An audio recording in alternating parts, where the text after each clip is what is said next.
नमस्कार दोस्तों, स्वागत है आपका डायनेमिक डीके में daily news with Dinesh Kumar के। आज के वीडियो में हम बात करने वाले हैं 28 अगस्त 2020 की इंपॉर्टेंट न्यूज़ के बारे में। दोस्तों, आज की खबरें और वीडियो के लास्ट में कवर होने वाले मजेदार फैक्ट्स को जानने के लिए इस वीडियो को आखिर तक देखिएगा। पहले बात करते हैं आज के वीडियो के की अट्रैक्शंस के बारे में। हमारे आज के वीडियो में reserve bank of India, national testing agency तथा रीजनल कनेक्टिविटी स्कीम यानी कि उड़ान का जिक्र आया है, जिसे मैंने स्लाइड्स में ब्रीफ इंट्रोडक्शन के साथ अलग कलर में हाईलाइट कर दिया है। चलिए वीडियो शुरू करते हैं। प्रधानमंत्री नरेंद्र मोदी ने कहा है कि सरकार देश में रक्षा उत्पादों के विनिर्माण को बढ़ावा देने के लिए प्रतिबद्ध है। श्री मोदी ने एक वेबिनार को संबोधित करते हुए कहा कि नई प्रौद्योगिकी का विकास करने और रक्षा क्षेत्र में निजी भागीदारी को बड़ी भूमिका देने के प्रयास किए जा रहे हैं। प्रधानमंत्री ने कहा कि भारत वर्षों से रक्षा उत्पादों के बड़े आयातकों में शामिल रहा है। उन्होंने रक्षा विनिर्माण में 74% तक सिंपल एफडीआई की अनुमति देने के फैसले का भी उल्लेख किया। इस मौके पर रक्षा मंत्री राजनाथ सिंह ने कहा कि रक्षा क्षेत्र में सुधारों की आवश्यकता है। उन्होंने कहा कि आत्मनिर्भर भारत के निर्माण की दिशा में प्रयास किए जा रहे हैं। श्री सिंह ने बताया कि रक्षा उत्पादन 2020 का मसौदा तैयार कर लिया गया है और यह भी बताया कि रक्षा खरीद प्रक्रिया जो है उसको सुगम बनाया गया है। उन्होंने रक्षा क्षेत्र में और अधिक निवेश किए जाने की आवश्यकता पर बल दिया। अगली खबर है, वित्त मंत्री निर्मला सीतारमण ने कहा है कि राज्यों की 2,35,000 करोड़ रुपए की जीएसटी क्षतिपूर्ति का वहन आरबीआई के साथ सलाह से किया जा सकता है। वित्त मंत्री ने कल जीएसटी परिषद की बैठक की अध्यक्षता करते हुए यह बात कही। उन्होंने कहा कि एक बार व्यवस्था के बारे में जीएसटी परिषद में सहमति बन जाने के बाद बकाया राशि का भुगतान कर दिया जाएगा। उन्होंने कहा कि इस वित्त वर्ष में के बाकी महीनों के भुगतान के लिए सब प्रयास किए जाएंगे। वित्त मंत्री ने यह भी कहा कि राज्यों को विशेष व्यवस्था के तहत भुगतान करने का एक अन्य विकल्प भी है, जिसमें न्यायसंगत ब्याज दर पर 97,000 करोड़ रुपए ऋण के रूप में दिए जाएंगे। इसका भुगतान 5 वर्ष बाद करना होगा। श्रीमती सीतारमण ने कहा है कि राज्यों के सामने 2 विकल्प रखे गए थे ताकि उन्हें ऋण के लिए ज्यादा परेशानी ना हो। उन्होंने कहा कि राज्यों ने दोनों विकल्पों का ब्यौरा उपलब्ध कराने और विचार के लिए 7 दिन का समय दिए जाने का अनुरोध किया है। ये विकल्प केवल इस वर्ष के लिए उपलब्ध होंगे और अगले साल अप्रैल में परिषद समीक्षा करेगी और 5वें वर्ष के बारे में फैसला करेगी। वित्त सचिव अजय भूषण पांडे ने बताया कि कोविड महामारी के कारण जीएसटी संग्रह पर विपरीत असर पड़ा है। इंटीग्रेटेड जीएसटी में राज्य के हिस्से के भुगतान में देरी और मुआवजे की बकाया राशि के मुद्दे पर महाराष्ट्र के उप मुख्यमंत्री अजित पवार ने कल कहा कि केंद्र सरकार को अतिशीघ्र बकाया राशि देने की स्वीकृति देनी चाहिए। उन्होंने कहा कि वर्तमान में देश के सभी राज्य कोरोना से प्रभावित हैं, इसलिए केंद्र सरकार से अधिक राशि की अपेक्षा है। नेक्स्ट खबर है, वित्त मंत्रालय ने पब्लिक सेक्टर बैंक से कहा है कि वे सभी ऐसे मामलों को देखें जिनमें कर्ज नहीं चुकाने वाली कंपनियों की गारंटी देने वालों पर दिवालिया कार्रवाई शुरू की जा सके। दिवाला और ऋण शोधन अक्षमता संहिता में कर्ज नहीं चुकाने वाली कंपनियों की गारंटी देने वालों पर दिवालिया घोषित करने की कार्रवाई शुरू करने का प्रावधान किया गया है।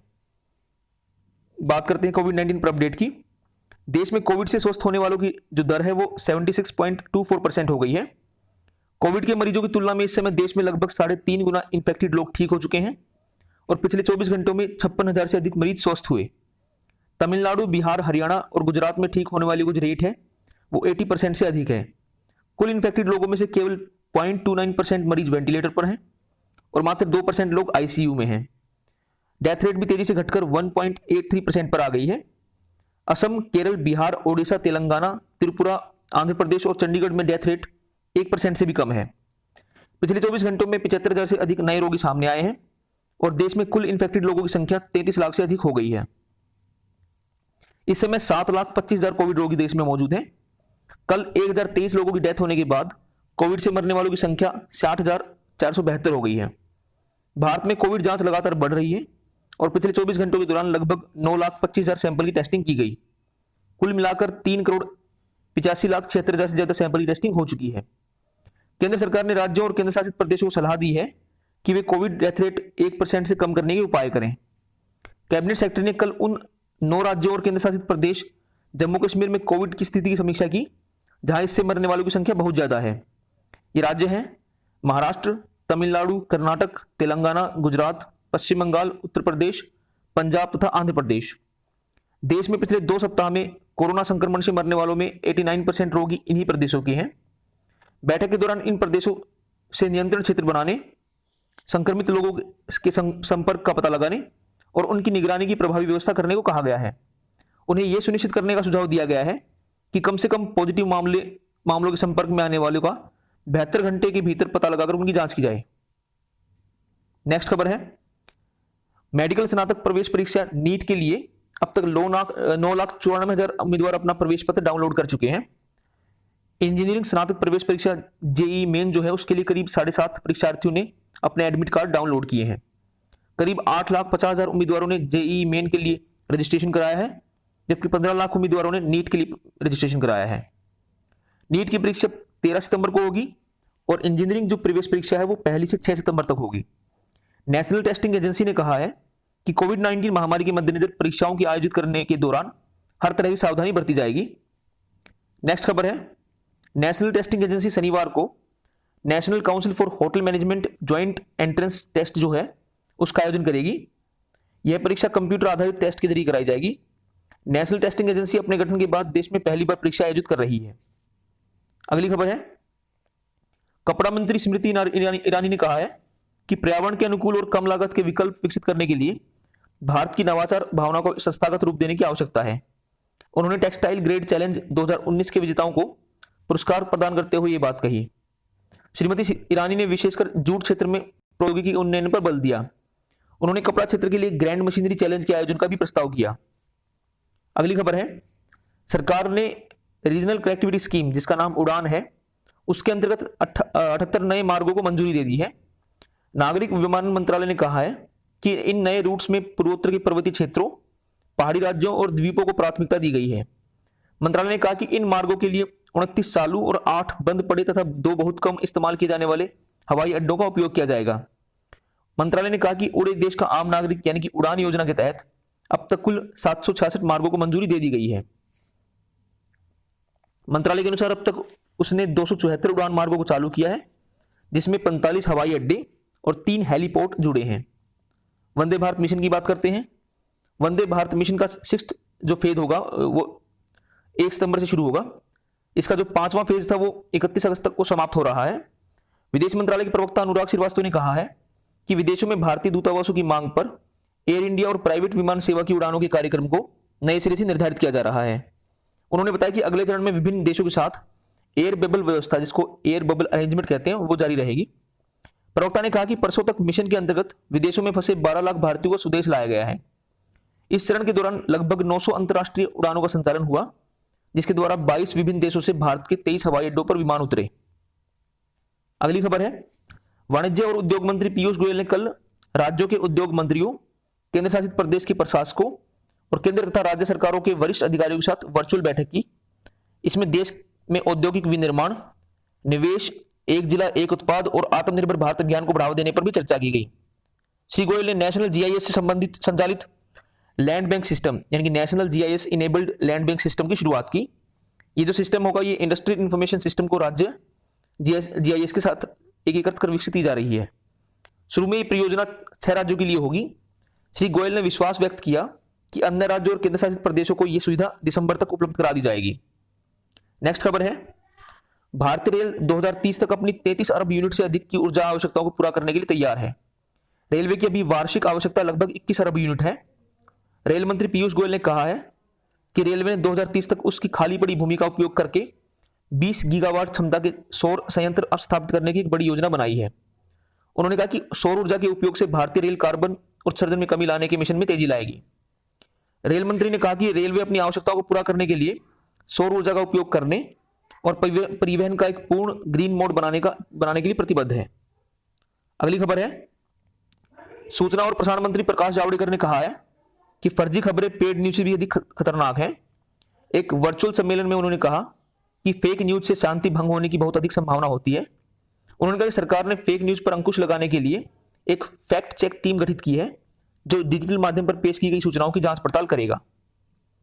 नेक्स्ट खबर है, भारत और चीन ने दोनों देशों की सीमा मामलों के बारे में विचार विमर्श और समन्वय के लिए कार्यकारी तंत्र की पिछले सप्ताह हुई 18वीं बैठक के दौरान सीमा पर मौजूदा स्थिति के बारे में खुले मन और गहराई से विचारों का आदान प्रदान किया।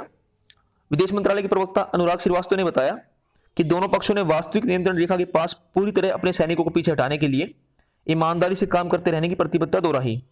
दोनों पक्षों ने कहा कि पूरी तरह सेनाएं हटाने के लिए उन्हें अपने अपने क्षेत्र में नियमित चौकी पर सैनिकों की फिर से तैनाती करनी होगी। प्रवक्ता ने कहा कि ऐसा केवल परस्पर सहमति से की गई कार्रवाई से संभव है। नेक्स्ट खबर है, केरल का सबसे बड़ा सांस्कृतिक उत्सव ओणम जल्द ही मनाया जाएगा। कोविड-19 इन्फेक्शन को देखते हुए राज्य सरकार ने ओणम उत्सव के दौरान विस्तृत गाइडलाइन जारी की है। सरकार गाइडलाइंस के अनुसार दुकानें और सभी व्यावसायिक संस्थान सुबह 7 बजे से 9 बजे तक खुलेंगे और ओणम समारोह और ओणम संध्या के दौरान भीड़ पर प्रतिबंध रहेगा। कैशलेस लेन देन, ऑनलाइन खरीद और होम डिलीवरी को प्रोत्साहित किया जा रहा है। समूचे विश्व में केरलवासी अपना सबसे बड़ा त्योहार ओणम मना रहे हैं, जिसमें सबसे शुभ दिन जो होता है तिरुओणम वो 31 अगस्त को होगा। दोस्तों ये थी खबरें। बात करेंगे आज के स्टेट फैक्ट्स के बारे में। आज 28 अगस्त है।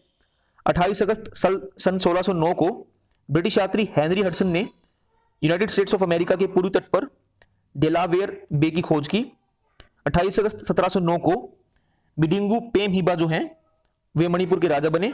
उन्होंने हिंदू धर्म को वर्ष 1717 में अपने साम्राज्य का राजकीय धर्म घोषित किया और साल 1724 में साम्राज्य का नाम, जो कि पहले मैतेई भाषा का नाम था कांगलापाक, उससे बदलकर मणिपुर रख दिया। 28 अगस्त 1789 को ब्रिटेन के विलियम हर्शेल ने शनि ग्रह के चंद्रमा एनसेलाडस की खोज की। 28 अगस्त 1837 को जॉन ली और विलियम पेरिस ने वोर्सेस्टरशायर नामक सॉस बनाया। 28 अगस्त 1884 को अमेरिका के साउथ डेकोटा प्रांत में FN रॉबिन्सन के द्वारा पहली बार किसी टोर्नेडो की तस्वीर ली गई। 28 अगस्त 1898 को सेलेब ब्रैडमैन ने अपने कार्बोनेटेड सॉफ्ट ड्रिंक का नाम पेप्सी कोला रखा। 28 अगस्त 1937 को जापान की famous automobile company Toyota motor corporation की स्थापना किचिरो टोयोडा द्वारा की गई। 28 अगस्त 1963 को अमेरिका के वाशिंगटन राज्य में एवरग्रीन पॉइंट ब्रिज, जिसको governor Albert D Rosellin Bridge के नाम से भी जाना जाता है, उसको ट्रैफिक के लिए खोला गया। ये पुल जो है वो लेक वाशिंगटन पर बना है और सिएटल शहर को मेडिना शहर से जोड़ता है। 4750 मीटर लंबा ये पुल वर्ल्ड का सबसे लंबा यानी लॉन्गेस्ट फ्लोटिंग ब्रिज है। 23 अगस्त 1963 को ही मार्टिन लूथर किंग जूनियर ने वॉशिंगटन के लिंकन मेमोरियल के सामने अपना famous I have a dream भाषण दिया। यह भाषण अमेरिकन सिविल राइट्स मूवमेंट का प्रतीक बन गया था। 28 अगस्त 1972 को उत्तरी कोरिया के शूटर री हो जुन ने म्यूनिक ओलंपिक की 50 मीटर राइफल प्रोन इवेंट में गोल्ड मेडल जीता और वो अपने देश के लिए ओलंपिक का गोल्ड जीतने वाले पहले खिलाड़ी बने। 28 अगस्त 1972 को भारत में जनरल इंश्योरेंस बिजनेस का राष्ट्रीयकरण किया गया।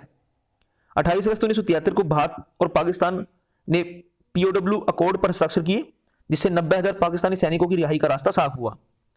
28 अगस्त 1976 को दूसरा विश्व हिंदी सम्मेलन मॉरिशस में आरंभ हुआ। इसका पहला सम्मेलन 10 से 12 जनवरी 1975 के बीच नागपुर में आयोजित हुआ था।